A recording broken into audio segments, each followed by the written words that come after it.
नमस्कार, सुनने काल के इस खास कार्यक्रम में आप सभी का स्वागत है। मैं हूं डॉक्टर अवधेश मिश्रा। छत्तीसगढ़ एक ऐसा राज्य जो कृषि प्रधान राज्यों की श्रेणी में आगे आता है। छत्तीसगढ़ को धान का कटोरा कहा जाता है। रबी और खरीफ दोनों फसलें लहलहाती है किस खेतों में, लेकिन जितनी फसल लहलहाती है राजनीतिक गलियारे में बयान भी उतनी ही चमकती है। किसानों के मुद्दों को लेकर छत्तीसगढ़ में राज्य गठन से लगातार जो सियासत का दौर जारी है, आज तक जारी है। कभी खाद बीज की कमी को लेके, कभी बारदाने को लेके, कभी धान की कीमत को लेके, कभी धान खरीदी या तौलाई को लेके, अलग अलग समय पे अलग अलग मुद्दे को लेके किसानों के नाम पे सियासत भरपूर होती रही है। ताजा मामला खाद की उपलब्धता की है।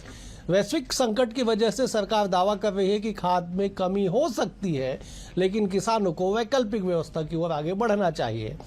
कांग्रेस कह रही है 1 अप्रैल से जहां पे खाद मिलना शुरू हो जाना चाहिए था, जून का माह है, किसानों को कितना खाद मिला है किसान बेहतर बता सकते हैं। कुल मिला के ये कि खाद, किसान और खेती के नाम पे छत्तीसगढ़ में फिर से एक बार राजनीतिक भूचाल आ चुका है। आज इसी विषय पे करेंगे चर्चा, लेकिन उससे पहले देख लीजिए एक खास रिपोर्ट।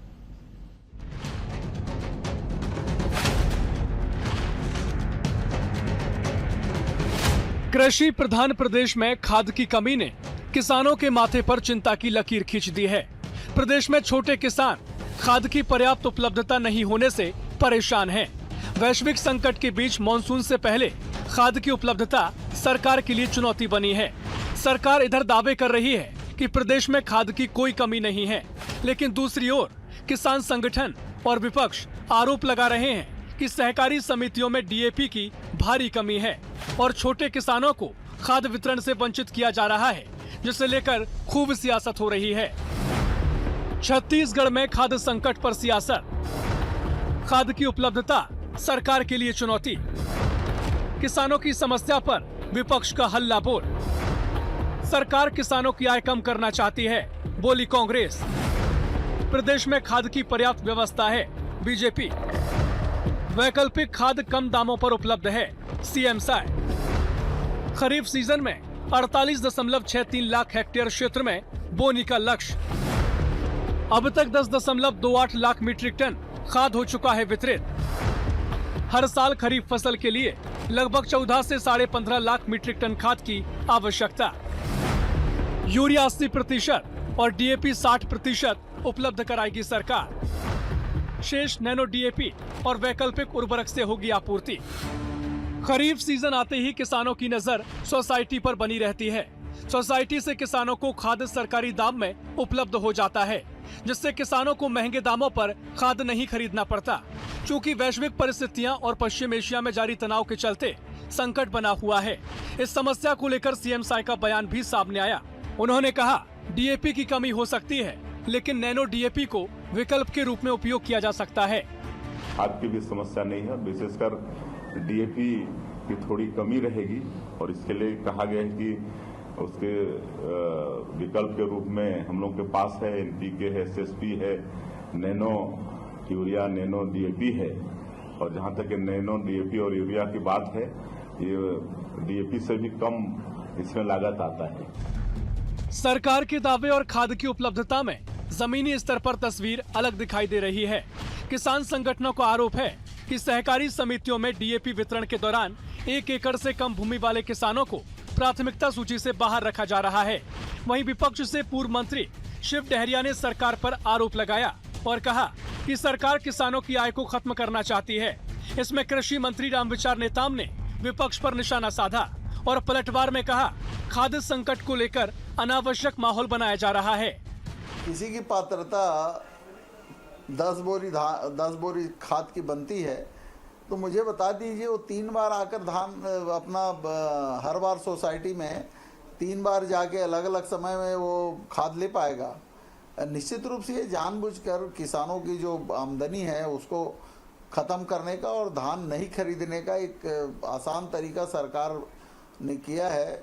आज जिस प्रकार से डीएपी और यूरिया को लेकर के माहौल खराब किया जा रहा है, किसानों के हित में निर्णय लेते हुए हम लोगों ने इसका बेहतर व्यवस्था किया है और ये भी व्यवस्था किया है कि 1 एकड़ वाले को भी खाद की जो जरूरत है, फर्टिलाइजर उनको चाहिए, उनको भी मिल सके और 100 एकड़ वाले को भी मिल सके। तो इसके लिए एक बृहद कार्य योजना बना करके हम लोगों ने सभी समिति स्तर तक इसकी व्यवस्था की है। छत्तीसगढ़ को धान का कटोरा कहा जाता है। यहाँ छोटे से लेकर बड़े किसान धान की खेती सबसे ज्यादा करते हैं। पूरे प्रदेश में लगभग इस खरीफ सीजन में 48.63 लाख हेक्टेयर क्षेत्र में बोनी का लक्ष्य रखा गया है। सरकारी आंकड़ों की माने तो प्रदेश के किसानों को अब तक 10.28 लाख मीट्रिक टन खाद, जो लक्ष्य का 75% है, वितरित हो चुका है। लेकिन छोटे किसान जिनके पास 1 एकड़ से कम रकबा है, उन्हें चिंता है कि उन्हें खाद मिलेगी या नहीं।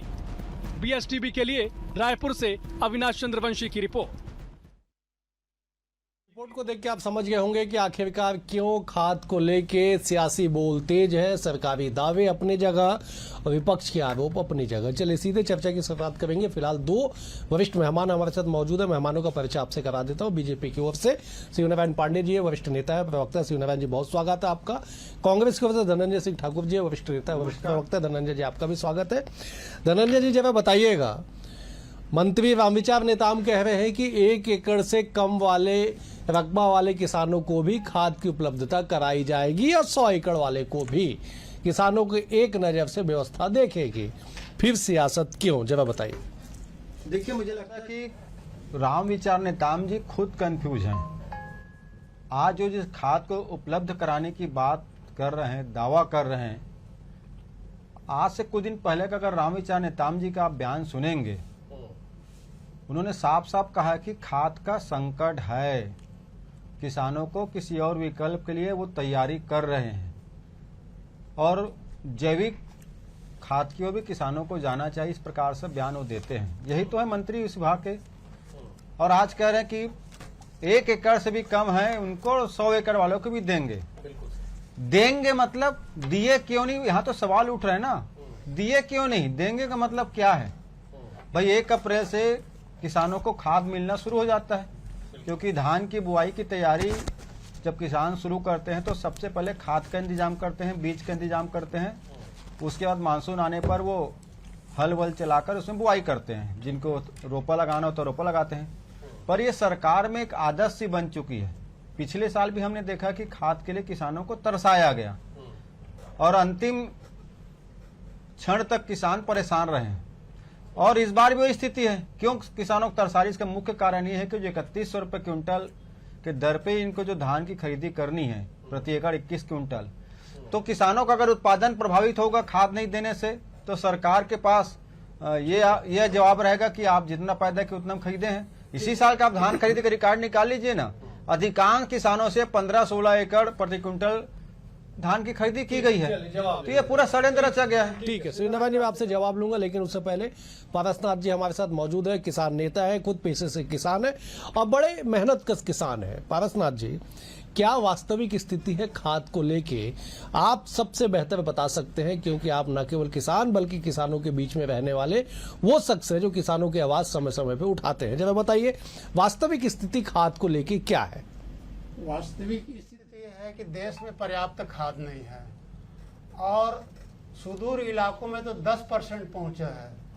आसपास में, यहाँ के आसपास में भी पर्याप्त खाद नहीं है। जितना खाद है, वितरण व्यवस्था इसकी बहुत गलत है। कहीं एकड़ में आधा बोरी दे रहे हैं, कहीं 1 बोरी दे रहे हैं, कहीं मिल भी नहीं रहा है, कहीं उसको अभी से बोल रहे हैं कि विकल्प में ये खाद इस्तेमाल करो। कुल मिला के किसानों को पर्याप्त तो दूर की बात है, खाद ही नहीं मिल पाएगा। ये स्थिति है, बहुत दयनीय स्थिति है किसानों की। ठीक है, श्रीनारायण जी, आपने सुना, पारसनाथ जी कह रहे हैं कि कहीं आधी बोरी, कहीं 1 बोरी, कहीं मिल भी नहीं रहे। ऐसे में कृषि प्रधान राज्य धान का कटोरा कैसे किसानों का मान बढ़ा पाएगा? जब बताइए, जब खाद ही नहीं रहेगा तो फसल कैसे लहलहाएगी? धान का कटोरा है और कृषक उत्पादन से करीब 7 से 9 स्टेट्स में जो है यहाँ से चावल की आपूर्ति होती है। पुरुषार्थी किसान है, भ्रम में नहीं रहता है, परिश्रम करता है, उपार्जित करता है, सरकार उसमें सहयोगी होती है। मैं आपसे निवेदन ये करूं कि जो हमारे जो डिमांड है पूरे छत्तीसगढ़ की खाद की, वो लगभग 15,55,000 क्विंटल के आसपास जो है हमारी मीट्रिक टन की जरूरत होती है, और उसमें जो आपूर्ति है जो हमारे पास अभी है 9.17 इतनी है लगभग, और अब भी 30,000 मीट्रिक टन के आसपास खाद की और केंद्रीय पूल से आया हुआ रैक आया हुआ है, ये अतिरिक्त है। तो इस प्रकार से देखें तो लगभग 5 लाख टन के आसपास जो है हमको खाद की और आवश्यकता पड़ती है, जो कि डीएपी और यूरिया जिसमें प्रमुख है। तो ऐसी स्थिति में डीएपी और यूरिया के सब्स्टिट्यूट की बात कर रहे हैं। और आप सबको मालूम होगा कि जो छत्तीसगढ़ है, आप किसान नेता हैं, आपको बेहतर मालूम होगा कि जिस प्रकार से रासायनिक खादों का अंधाधुंध प्रयोग हुआ, उससे आंकड़ा ये कहता है कि लगभग 11% जो है छत्तीसगढ़ का जो मृदा स्वास्थ्य है वो बिगड़ चुका है। तो ये मैं नहीं कहता कि खाद नहीं देना चाहिए, मेरा कहना यह है कि कम से कम हमको अब खाद के यूज का एक पैटर्न तो बदलना ही पड़ेगा, चाहे मजबूरी में कहो या स्वेच्छा से बदलना पड़ेगा। अब मैं एक निवेदन कर रहा हूं कि खाद की कोई कमी इसलिए नहीं है कि उससे उत्पादन प्रभावित होगा, जैसा ठाकुर साहब बोल रहे थे। एक्चुअली जो है हम किसानों को बलपूर्वक, जैसे इनके शासन में, और वो जो कंपोस्ट के नाम पर और केचुआ खाद के नाम पर जबरदस्ती सोसाइटी से दिलवा रहे थे, इस प्रकार की स्थिति नहीं है।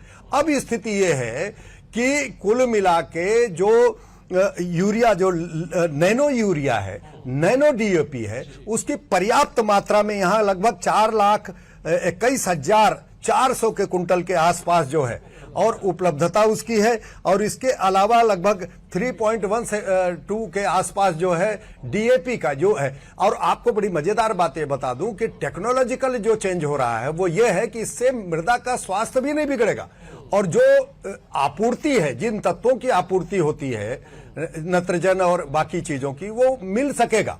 तो सरकार ने एमिकबली बड़ी चिंता के साथ, और ये इफ्को से आता है, ये स्वदेशी खाद है, ये कारगर भी है, अपना आत्मनिर्भरता की दृष्टि से भी आवश्यक है, विकल्प के रूप में ये उपलब्ध करवाया है। ये नहीं कहा कि आप जो है कंकड़ पत्थर लीजिए और आपको लेना ही पड़ेगा सोसाइटी से। दूसरी, आपको मालूम होना चाहिए कि जो खाद की उपलब्धता होती है वो मोस्टली सोसाइटी के माध्यम से होती है। सोसाइटी के माध्यम से जब किसान ऋण लेता है, उसका केसीसी बनता है, तो उसमें 40-60 का रेशियो है, तो 40-60 के रेशियो में उसको देना ही पड़ता है। और सीमांत जो कृषक होते हैं 2.5 एकड़ से नीचे, वो प्राथमिकता में सोसाइटी के अंतर्गत आते हैं। ये सारे नियमों को जानते हैं आप।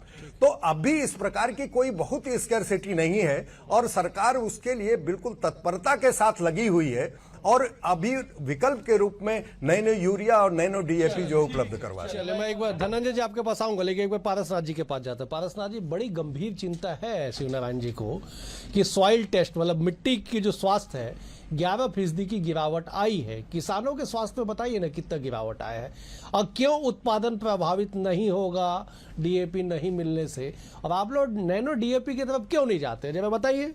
नैनो डीएपी और इसलिए नहीं जाते कि हम लोग 2 साल से निरंतर प्रयोग करके देख रहे हैं, वो उससे कोई फायदा नहीं होता फसल का। रह गई बात मृदा संरक्षण की, अगर वो 11% बता रहे हैं, मैं तो 22% मानता हूँ। रासायनिक खाद से खेती बिगड़ रही है, हमको बिल्कुल प्राकृतिक खेती की ओर आना चाहिए। परंतु अभी गिना रहे थे नैनो, ये सब रासायनिक है। अगर मिट्टी का स्वास्थ्य सुधरेगा सिर्फ गौवंश और गोबर गोमूत्र आधारित खाद से, आप देख सकते हैं छत्तीसगढ़ सहित पूरा भारत में गौवंश की क्या स्थिति है। यही सरकार अभी बता रहे थे कि वर्मी कंपोस्ट के बारे में, मिट्टी के बारे में बहुत शिकायत करते हैं। आज सरकार बने 2.5 साल हो गया, एक भी गौशाला चालू नहीं हुआ है, मर रहा है, उसका कोई संरक्षण नहीं है। मैं तो ये कहता हूँ कि जानबूझकर गौ हत्याएं करवाई जा रही है, उससे कमीशन लिया जा रहा है, तो कहां से आप मिट्टी सुधार पाएंगे। आप एक तरफ खेत बचाओ आंदोलन चला रहे हैं, और जब तक गाय नहीं बचेगा आपका न मिट्टी सुधरेगा न खेत बचेगा। ठीक है, जवाब दीजिएगा कि आप लोग बलपूर्वक जैविक खाद के नाम पे मिट्टी बेचते थे किसानों को, आप लोग मतलब आपकी सरकार, पूर्ववर्ती सरकार, ये सरकार चाह तो रही है कि फसल चक्र परिवर्तन हो, मिट्टी का स्वास्थ्य बेहतर हो, लेकिन रासायनिक की कमी जो है उससे सीधे किसानों के हेल्थ पे आप लोग भ्रम फैला रहे, कांग्रेस पार्टी भ्रम फैला रही है। कोट अनकोट जवाब दीजिए। देखिए, मुझे लगता है कि शिव नारायण पांडे जी खुद भ्रमित हैं। एक और चिंता कर रहे हैं कि मिट्टी के स्वास्थ्य खराब हो गया है, रासायनिक खाद का उपयोग कम करना चाहिए। दूसरी नैनो यूरिया लगाने की बात करें तो नैनो यूरिया क्या गौ माता के मूत्र से बनता है या उनके गोबर से बनता है? बड़ा अजीब स्थिति। मतलब आप अपनी असफलताएं सरकार की छिपाने के लिए, किसानों को दिग्भ्रमित करने के लिए अभी कुछ भी बोल देंगे। ये भी बोल देंगे किसान बेवजह का हल्ला कर रहे हैं क्योंकि खाद की पर्याप्त व्यवस्था है। आप कह रहे हैं कि कांग्रेस सरकार में बलपूर्वक वर्मी कंपोस्ट खाद को दिया जाता था। मैं मान सकता हूं कि एक दो जगह कुछ खाद में मिट्टी कंकड़ मिले होंगे क्योंकि बनाने का प्रोसेस हुई है। आपके सरकार में तो अभी किसान नेता ही बता रहे हैं कि कमीशन पूर्वक गाय को बेचा जा रहा है। गोबर ही नहीं है, गौ माता ही नहीं है, तो वर्मी कंपोस्ट आएगा कहां से? पहली बात। दूसरी बात, आपकी सरकार की नीयत में खोट है। जिस दिन से नरेंद्र मोदी देश के प्रधानमंत्री बने हैं उस दिन से वो किसान विरोधी नीतियों पे चल रहे हैं। कारण समझिएगा, पूरा भारत जो है ना, छत्तीसगढ़ की बात नहीं करूं मैं, पूरा भारत कृषि प्रधान देश है और भारत की अर्थव्यवस्था अगर चलती है तो कृषि के दम पर मजबूत चलती है। ये अडानी अंबानी जैसे इंडस्ट्री वालों से कुछ राजस्व मिलता है लेकिन वो इस देश की अर्थव्यवस्था उससे मजबूत नहीं होती है। सबसे बड़ा रोजगार देने का कोई संसाधन है तो कृषि क्षेत्र है। चाहे सब्जी भाजी की व्यवस्था करना हो, धान लगाना हो, चावल लगाना हो, गेहूं लगाना हो, चाहे वहां पे पशुधन को लेकर काम करना हो, और उसी कृषि प्रधान राज्य में राज्य के प्रधानमंत्री कृषि प्रधान क्षेत्र को खत्म करने में लगे हुए हैं। दुनिया भर की आपने बात कर लिया, मृदा मिट्टी के स्वास्थ्य खराब हो गया। इस असल मायने में मोदी जी की मानसिकता और सरकार का स्वास्थ्य खराब है क्योंकि आप किसानों की भलाई चाहते नहीं है। आपने तो वादा किया था किसानों का दुगनी करने का, स्थिति है किसानों की परेशानी 4 गुनी हो चुकी है। अरे बहुत दुख का विषय है, किसान खाद के लिए फड़फड़ा रहा है, तरस रहा है। हाँ, धान बेचने का समय आता है तो अलग आपके समस्या रहती है। आप किसान को बोलते हैं कि आपको ऑनलाइन पंजीयन कराना पड़ेगा तो आपको खाद मिलेगा। आपने प्रति एकड़ में बॉन्डेड लगा दिया कि इससे ज्यादा खाद नहीं मिलेगा। आपकी सरकार शराब पूरा बेच रही है, 12 लीटर ले लो, 25 लीटर ले लो, उसके लिए ना आपको प्रमाण पत्र चाहिए, ना आधार कार्ड चाहिए, ना लाइन लगाने की जरूरत है आपको, क्योंकि शराब से आपका मुनाफा है और जिससे किसानों का मुनाफा है, आर्थिक लाभ है, उसमें आपने बॉन्डेड लगा दिया। ये आपकी कृषि नीति है। श्री नारायण जी, आप बेहतर सारे आंकड़ों को समझते हैं। छत्तीसगढ़ में लगभग 75% लोग प्रत्यक्ष अप्रत्यक्ष रूप से कृषि कार्य से जुड़े हुए हैं। जीडीपी में लगभग 21% का योगदान है छत्तीसगढ़ में। देश की तुलना में, देश के जीडीपी में, देश की व्यवस्था में 18% के कंपैरिजन में 21%, 3% ज्यादा। ऐसे में किसानों को अगर एक लाइन भी दिक्कत होगी तो जवाबदेही तो सरकार की होगी। फिर आप मिट्टी स्वास्थ्य खराब होने या वैकल्पिक व्यवस्था पे जोर देके कैसे पल्ला झाड़ सकते हैं? आप जो है उस विषय को नहीं ले जाएं। हमने ये नहीं कहा कि उनको रासायनिक खाद नहीं डालना चाहिए, लेकिन हमने विकल्प के रूप में जो सरकार ने सुझाव दिए हैं नैनो यूरिया और नैनो डीएपी का, उसके कारण उसकी संरचना इफ्को बनाती है। वो भारत की अपनी कंपनी है, कोऑपरेटिव सेक्टर की कंपनी है और उसकी उपलब्धता करवाई है। जब अंतर्राष्ट्रीय स्तर पर खाद की स्कर्सिटी है, सब लोग मान रहे हैं, पेट्रोलियम प्रोडक्ट्स और वहीं से बनता है। आत्मनिर्भरता की दृष्टि से भी, देश के और किसानों की जरूरत की दृष्टि से भी उत्पादन का जो आरोप लगा है उसके संबंध में मैंने इस विषय को रखा है।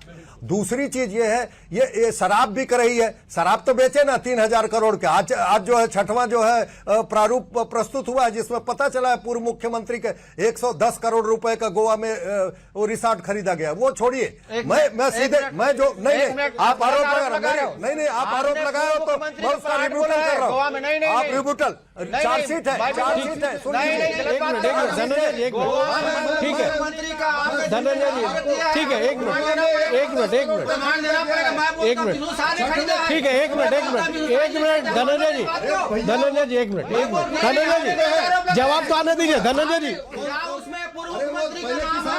ठीक, एक मिनट धनंजय जी उनके लड़के ठीक है धनंजय जी जवाब आने दीजिए।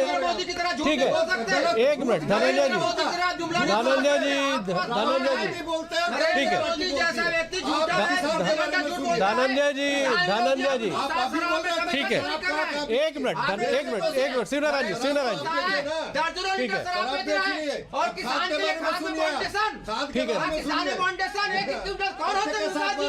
धनंजय जी, धनंजय जी, धनंजय जी, धनंजय जी, धनंजय जी, खाद के जो अध्यक्ष विश्वास जी एक मिनट, कौन होते हैं? आपके शासन के समय में जबरदस्ती किसी धनंजय जी, करेंगे एक मिनट, खाएगा धनंजय जी, धनंजय जी, धनंजय जी, एक मिनट, धनंजय जी, नरेंद्र मोदी जी, एक मिनट, धनंजय जी, धनंजय जी, अरे कौन होता है? ऐसी प्रधानमंत्री निकम्मा, ऐसी कायर, धनंजय जी, धनंजय जी, धनंजय जी, धनंजय जी, नरेंद्र सरेंडर है, इसलिए किसान परेशान है। धनंजय जी, धनंजय जी, धनंजय जी, एक मिनट, सरेंडर है, किसान ठीक, परेशान है। धनंजय जी, अरे दगाबाज है भारतीय जनता एक मिनट, पार्टी। धनंजय जी, एक मिनट, किसान विरोधी भाजपा का ठीक है, पार्टी। धनंजय राज जी, कर रहा है, राज बिल्कुल, कर रहा है, बिल्कुल। सेवा नहीं कर रहा है। धनंजय जी, राज कर रहा है, सेवा नहीं कर रहा है, सेवा अडानी का कर रहा है। धनंजय जी, जनता ने चुनी है, ठीक है, एक मिनट, चोरी से बना है, एक मिनट, चोरी से। एक मिनट, वोट चोरी करके ठीक है, नरेंद्र मोदी एक मिनट, प्रधानमंत्री धनंजय जी, बने हैं। धनंजय जी, और नरेंद्र मोदी वोट चोरी करके धनंजय जी, धनंजय जी, जी जाएंगे जेल। ठीक है, धनंजय जी, एक मिनट सुन लीजिए, धनंजय जी, एक मिनट सुन लीजिए, जाएंगे जेल और नरेंद्र मोदी भी तो धनंजय जी, एक मिनट, ठीक है, शिवनारायण जी, ठीक, धनंजय जी, एक मिनट, धनंजय जी, प्रधानमंत्री बने हैं। धनंजय जी, एक मिनट सुन लीजिए, शिवनारायण जी, एक मिनट, 14 में चोरी की, आज भी वोट चोरी किया है। धनंजय जी, एक वोट मिनट, चोरों की सरकार धनंजय है। जी सुन लीजिए, धनंजय जी सुन लीजिए, खाद चोरी कर लिया, धनंजय जी सुन लीजिए, धनंजय जी, पर्याप्त खाद्य शिवनारायण जी, नरेंद्र मोदी झूठ बोलता है। एक मिनट, एक मिनट, एक मिनट, एक धनंजय जी, एक मिनट, मेरा निवेदन है साहब, तथ्यों पे बात कर लीजिए ना, एक मिनट, शिवनारायण जी, आप आ रहा हूँ, आप अभी तो जवाब ले लीजिए ना, जवाब ले लीजिए, जवाब ले लीजिए ना, जवाब लीजिए, आप जवाब लीजिए ना, पहले मैं ले रहा हूँ ना जवाब, आपने गोवा का जित लिया, बताइए इसमें। एक मिनट शांत रहिएगा तब तो कोई जवाब देगा, शांत रहिएगा तब तो कोई जवाब देगा आपको, पैसा जो है नरेंद्र मोदी खरीदा जी खरीदा है 110 करोड़ कि आपको विजय शर्मा जी खरीदे हैं। पूर्व मुख्यमंत्री के चिरंजीव मेरा नाम दिखाइए, नाम नरेंद्र मोदी के नाम पिछली फाइल वाले बात। धनंजय जी, धनंजय जी, अरे नरेंद्र मोदी का पिछली फाइल में नाम है। धनंजय जी, धनंजय जी सुन लीजिए, धनंजय जी सुन लीजिए, एक मिनट, धनंजय जी, आरोप लगा अरे मेरा मैं बोल रहा हूँ नाम तो आपने नाम लिया ना, धनंजय जी, आपने नाम लिया ना। धनंजय जी, ऐसे कैसे काम चलेगा, फ्रॉड काम नहीं करते, फ्रॉड काम नहीं करते। धनंजय जी, दिखाओ कहाँ है, दिखाओ यहीं पे मुझे, पेश हुआ है यहीं पे दिखाओ कहाँ है मुझे नाम उनका। ठीक है, धनंजय जी, ठीक है, शिवनारायण जी, शिवनारायण जी, शिवनारायण जी, शिवनारायण जी, मेरा निवेदन, शिवनारायण जी, मेरा निवेदन, 420 वाली बात करते हो। जलसा जुलूस निकाल रहे एक हो आप लोग शिवनारायण जी, शिवनारायण जी, मेरा निवेदन, मेरा शिवनारायण जी, मेरा निवेदन, इसी बात कर दी भारतीय जनता पार्टी। एक जेल में नहीं थे अरे आपके भी नेता जाएंगे जेल में कल। ठीक है, धनंजय जी, धनंजय जी, नेता भी जेल में जाएंगे, ऐसे ईडी कार्रवाई आपकी भी होगी। आपके मोदी सरकार के आगे मंत्री जेल जाएंगे। शिवनारायण जी, शिवनारायण जी, आप शिवनारायण जी, एक मिनट, शिवनारायण जी, मेरा निवेदन है, एक मिनट, धनंजय जी, धनंजय जी, धनंजय जी, धनंजय जी, मैं समाप्त कर रहा हूँ डिबेट को, धनंजय जी, मैं समाप्त कर रहा हूँ डिबेट को, शिवनारायण जी, शिवनारायण जी, शिवनारायण जी, शिवनारायण जी, ठीक है, धनंजय जी, मैं डिबेट को समाप्त कर रहा हूँ माफी के साथ, धनंजय जी, एक मिनट, धनंजय जी, मुझे समाप्त करना है, शिवनारायण जी, मुझे समाप्त करना है, इस तरह से बहस नहीं हो पाएगी, मुझे समाप्त करना है साहब, मेरा हाथ जोड़ के निवेदन है कि जब जब किसानों की बात आती है तब तब आप लोग ऐसे मुद्दे को लेके मुद्दे को भटकाने की कोशिश करते हैं, नहीं, दोनों दल सीरियस है, दोनों दल सीरियस है, मैं कह रहा हूँ शिवनारायण जी, मैं क्या कह रहा हूँ, दोनों दल सही है, केवल झूठा किसान है आप लोग की नजरिए से, नहीं, आप लोग यही चाहते हैं, आप लोग कहां से कहां डिबेट को ले जाते हैं, पारसनाथ जी बैठे, पारसनाथ जी जवाब दीजिए, बिल्कुल, पारसनाथ जी जवाब दीजिए, क्या किसानों की बहुत संक्षेप में मुझे समाप्त करना, देखो एक किसान के नाम पर भी स्लीपर सेल होता है, बिल्कुल, अच्छा किसान स्लीपर सेल हो गया, नहीं, किसान के नाम पर स्लीपर सेल हो गया, कांग्रेस बन के काम ये स्लीपर सेल हो गया किसान का, नहीं, आप लोग स्लीपर सेल हो रहा है। धनंजय जी, ऐसे धनंजय जी, ऐसे नहीं हो पाएगा, ठीक है, बिल्कुल, बिल्कुल, जो कि रिकॉर्ड से अलग हो, बिल्कुल सही, धनंजय जी, अभी आप ठीक है, पारसनाथ तारीफ कर रहे थे, जी, अच्छी खाद मिलती है। राजस्थान में भाजपा के ही मंत्री ने इनको नकली यूरिया वहाँ बरामद किए थे। आप और कम से कम आप बताइए कि इतना विषयांतर हम नहीं होंगे। छत्तीसगढ़ में आइए, छत्तीसगढ़ की क्या स्थिति है बता दीजिए संक्षेप में, मैं समाप्त करूंगा। दयनीय है और किसान बचेगा तो देश बचेगा। और नारा मत लगाइए, आप बताइए कि वर्तमान शिवनारायण जी, शिवनारायण जी, शिवनारायण धनंजय जी, ठीक है धनंजय जी, ठाकुर साहब उसका बोलने का अधिकार। चले नहीं, गुंडागर्दी किसी की नहीं चलेगी। मुझे समाप्त करना होगा, मुझे समाप्त करना होगा। आप तीनों मेहमानों का बेहद शुक्रिया, आप तीनों मेहमानों का बेहद शुक्रिया। खाद के नाम पे गंभीरता समझ आ रही है कि विषयांतर किस तरह से हो रहे हैं आप लोग। मेरा बेहद हाथ जोड़ के निवेदन है कि साहब किसानों के मुद्दे पे जनता जनार्दन, किसान जो छत्तीसगढ़ के किसान हैं, आप स्वतः निर्णय लीजिए कि आपको करना क्या है, क्योंकि राजनीतिक दलों की बस की बात दिखाई पड़ नहीं रही है। क्योंकि जिस तरह से गंभीर मुद्दे को भटकाने की कोशिश की जा रही है, बताने के लिए काफी है कि गंभीरता कितनी है। फिलहाल आज के लिए इतना ही। आप तीनों मेहमानों का बेहद शुक्रिया। शिवनारायण जी आपका शुक्रिया, धनंजय जी आपका शुक्रिया, पारसनाथ जी आपका भी शुक्रिया। कल एक और विषय के साथ होगी मुलाकात। बने हुए BSTV के साथ। नमस्कार।